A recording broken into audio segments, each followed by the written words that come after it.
Israeli हमले में Hassan Nasrallah की मौत के करीब 32 दिन बाद हिजबुल्लाह को अब नया नेता मिल गया है। डेप्यूटी लीडर नईम कासिम को संगठन की जिम्मेदारी सौंपी गई है। हिजबुल्लाह की तरफ से जारी बयान में कहा गया है कि नईम कासिम को संगठन का नेता चुना गया क्योंकि उन्होंने संगठन के उसूलों का हमेशा पालन किया।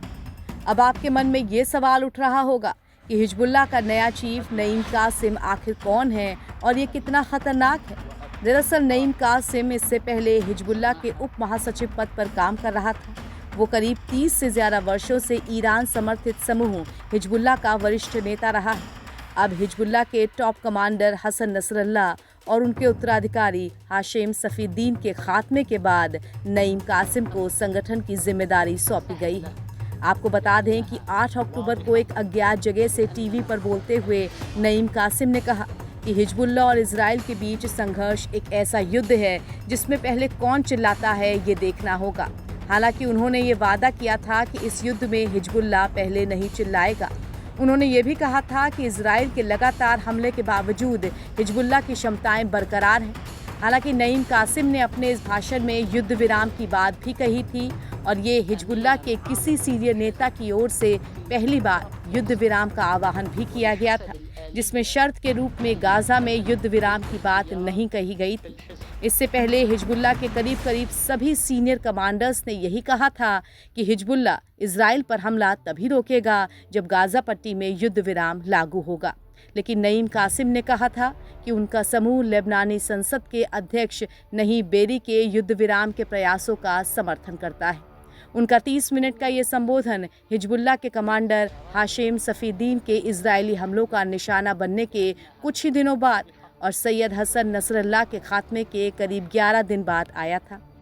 हिजबुल्लाह ने 23 अक्टूबर को सफीद्दीन के खात्मे की पुष्टि की थी। नईम कासिम को 1991 में सशस्त्र समूह हिजबुल्लाह के तत्कालीन महासचिव अब्बास अल मुसावी ने उप प्रमुख नियुक्त किया था, जो अगले वर्ष एक इजरायली हेलीकॉप्टर हमले में मारा गया। नईम कासिम तब भी अपनी भूमिका बना रहे थे जब हसन नसरल्लाह हिजबुल्लाह के नेता बने। वो लंबे समय से हिजबुल्लाह के प्रमुख प्रवक्ताओं में से एक रहे हैं, जिन्होंने पिछले साल इजराइल के साथ सीमा पार संघर्ष के दौरान विदेशी मीडिया को इंटरव्यू दिए। सितंबर में इजराइल और हिजबुल्लाह के बीच दुश्मनी बढ़ने के बाद से 8 अक्टूबर को कासिम का टीवी पर संबोधन उनका दूसरा भाषण था। 27 सितंबर को बेरूत के दक्षिण उपनगरों पर इजरायली एयर स्ट्राइक हमले में नसरल्लाह के खात्मे के बाद टीवी पर टिप्पणी करते हुए वो बोले।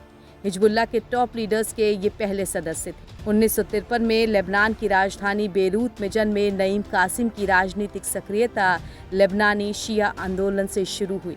उन्होंने 1989 में ईरान की इस्लामी क्रांति के मद्देनज़र समूह को छोड़ दिया।